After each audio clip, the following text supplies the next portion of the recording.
This video is brought to you by Plaud AI. So here's something that I never thought I'd say. 300,000 subscribers. We did it! And it's not even the end of the year. And all I can say at this point is thank you. Now, let's dive into some tech and accessories that truly deserved more attention in 2024. Products that left a lasting impression on me, including a few you might not have seen on the channel yet. Oh, and others you've been asking me to talk about for a while. I'll start by admitting that I was wrong. In my Google Pixel 9 Pro Fold review, I ended by saying that I'd be keeping the Pixel and part ways with the Z Fold 6, primarily because of the camera. Still the phone that I'll choose for the foreseeable future, and I'll be saying goodbye to my beloved Z Fold 6, and here's why. Well, that didn't really last long. As I booted up the Z Fold to reset it, I couldn't resist its charm.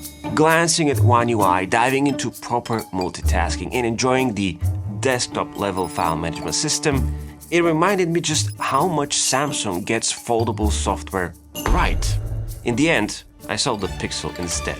As much as I like the new phones out there, I am still somehow drawn to the Z Fold's narrower body. Most importantly, the powerhouse this Android experience continues to be, even if the hardware feels a bit thicker and a tad behind when it comes to Android versions. The larger 8-inch Pixel Fold screen couldn't convince me to switch because, despite its narrow footprint, the Z Fold 6 still delivers a fantastic, equally vast display for content consumption, which I do a lot on it. Then there's the typing experience, which is simply unbeatable for me, and two reasons for that. First of all, the traditional unfolded grip with its narrow design is crazy comfortable for two-handed thumb typing on the split keyboard. And second, the speed paired with Galaxy AI's smart suggestions is exactly what I need. Whether I'm replying to comments or sending important emails, Galaxy AI helps me strike just the right tone, something especially handy in the early hours before, the coffee kicks in.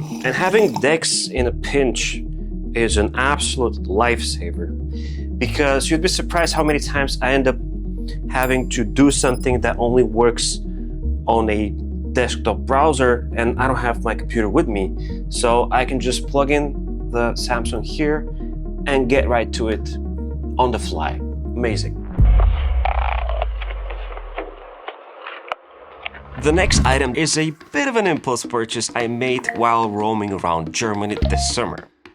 The Ray-Ban Meta Wayfarer glasses. To be completely transparent, I bought them knowing almost nothing about them. I had only tried them once with my friend Patrick from the Patrick Rambles channel. All I knew was that they were smart glasses with built-in camera, and my initial thought was to use them as an extra camera while walking around the largest European tech trade show, IFA. That's exactly what I did.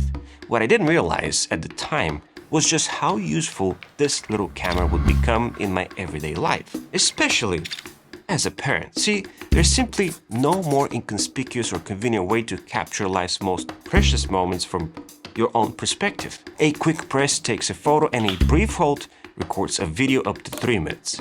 Sure, it's not a lot, but those videos hold far more value to me than anything I could have shot with my phone for some reason. Reason number 2 that I'm so excited about these glasses is the built-in microphones and speakers, which have completely replaced my earbuds daily. This is a microphone test using the AirPods Pro 2. Let me know how it sounds in the comment section below. This is a microphone test using the Ray-Ban Meta glasses. Let me know how it sounds in the comment section below. A Meta call, Dmitry Novoselov. Most of my calls happen while driving, and no car system I've used matched the clarity of the phone conversations through those glasses. Voices sound crystal clear, and just as importantly, people on the other end say they hear me perfectly. Even when I shut off the engine and step out of the car, the conversation continues seamlessly. And it doesn't stop there. Commuting or walking while listening to podcasts has been equally enjoyable, even with a bit of an inevitable outside noise or spill. These glasses have quietly become one of my most used gadgets, and I never expected them to be this good, or useful, in fact. The good thing about those Ray-Bans is that if you want to take your audio experience to the next level, all you have to do is put on a hat, and then suddenly everything becomes bassy and thumpy and a lot more, immersive. So, awesome. Now, as someone who commutes a lot, the Plaud Note has become an invaluable companion during my trips to the studio. Plaud AI is the world's #1 AI voice recorder brand, where the Plaud Note is developed on ChatGPT. It comes in a size of a slightly thicker credit card.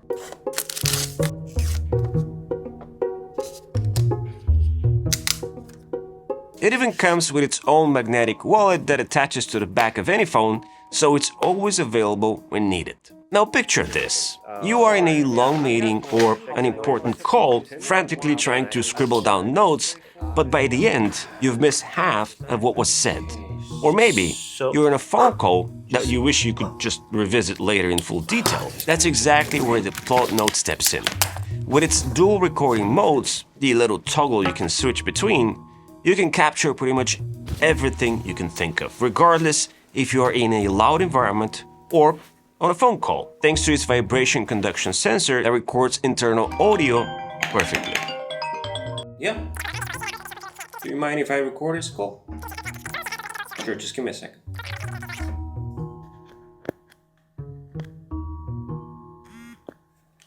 But the real magic happens when the AI kicks in. The Plaud Note doesn't just record. It transcribes and organizes everything into clean, precise summaries. Whether it's a brainstorming session or lecture or just daily activities, Plaud Note automatically converts speech to text, pulls out key points, and even consolidates everything into actionable tasks and conclusions. Meetings, for example, can be shared in the forms of mind maps, and if that's not enough, Plaud Note can even recognize multiple languages and label speakers, which is absolutely brilliant. For students, this thing makes note-taking effortless. That's actually one reason I gifted my first Plaud Note to my niece, who's attending college and it's already saving her time during lectures. Being a content creator, I rely on it most during my commutes because that's when I get most of my ideas for topics and scripts. Instead of fumbling to unlock my phone and open the right app, I just hold the easily accessible button for a second and simply start talking. At the end of my day, I can seamlessly sync everything to the Plaud app or the web platform, where it's all neatly organized and waiting for me. One of my favorite features here is the fact that this little thing can continuously record for 30 hours, has a 60-day standby time, and a 64GB of storage,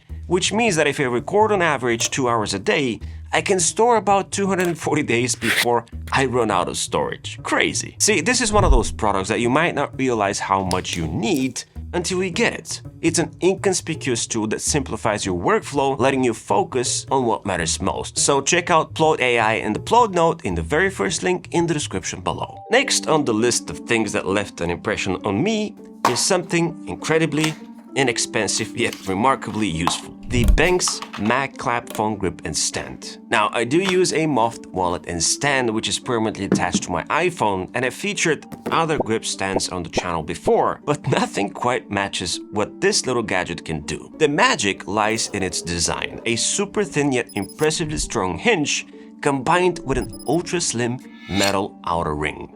Together, they allow me to prop any device with a MagSafe-like magnetic ring in virtually any position I want. This is especially handy for foldables, which is why I have attached magnetic rings to both the Pixel and now the Z Fold. It lets me fully enjoy the internal display without relying on bulky kickstand cases, and the best part is that it's completely removable. I can swap it between devices on the fly, and it adds almost no bulk. In fact, on some occasions, it's as thin as the phone's camera lens itself. Another kicker is the built-in retractable grip section, which, believe it or not, comes in super handy for one of those one-handed lying on the bed not wanting to smash your head moments. Most days, I've been carrying a very portable Windows laptop with me.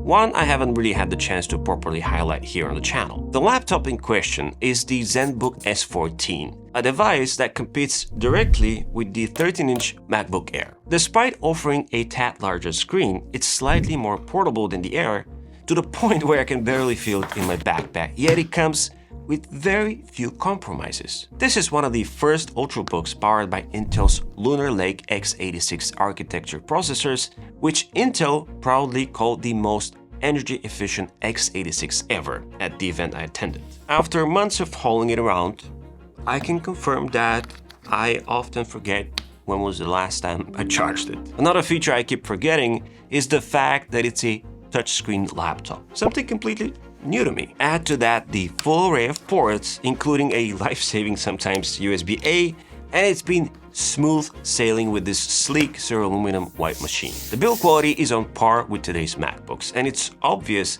when you try and focus on details like the tiny precision holes above the keyboard or the thoughtfulness of the hinge, which allows you to open it effortlessly with just one hand. If there's one thing that annoys me though, that is the trackpad. Occasionally, it throws a tantrum with accidental drags or unintentional selections, but beyond that, it has proven to be a rock-solid machine that ticks all the right boxes. Now, you might have seen me featuring this year the Magic 65 Pro keyboard by IQ Unix. I love this thing, but I think the real showstopper this year for me is its smaller sibling, the regular Magic 65, because this CNC machined marvel is an absolute pleasure to type on. First of all, it's super portable, and the gold red switches, which I have no idea what they are fantastic with every keystroke. What I love most is the anti-oil coating on the PBD keycaps and the fact that this keyboard is tri-mode, meaning it can connect in various ways. And if that's not enough, the keyboard itself can last up to 300 hours, which is fantastic. Now, this keyboard is less expensive than the keyboard that we all know. So if I have to choose, I would pick this one any day.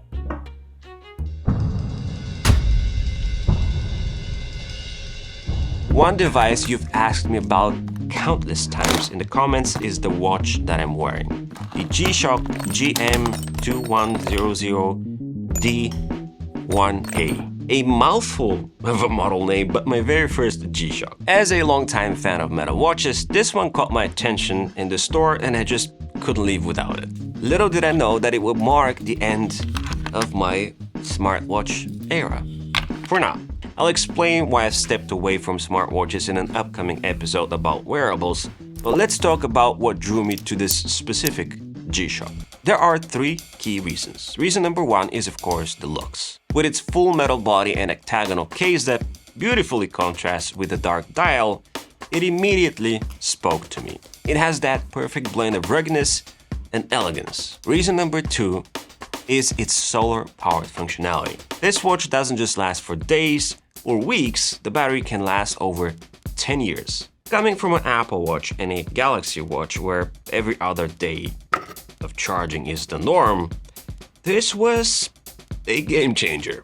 I'll admit, it took me a while to break the habit of instinctively thinking that I need to charge it. But now, not having to worry about charging or even replacing the battery before my kids go to college feels incredibly liberating. Just to give you a perspective, 8 minutes of sunlight can give this watch about a full day of power, and some can last for months without any exposure to sunlight. Reason number three is the connection with my smartphone, but for the right reason. Unlike smartwatches that constantly bombard you with notifications, this connection serves a simple yet brilliant purpose. The watch occasionally and automatically syncs with my phone to adjust the time as precisely as possible. That's one less thing that I need to worry about. There are of course other features you can take advantage of, but I'll save those for a future episode.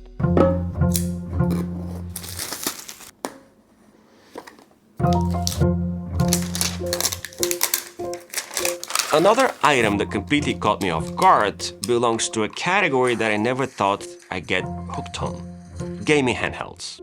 In my case, that is the ROG Ally X, my first proper handheld gaming console.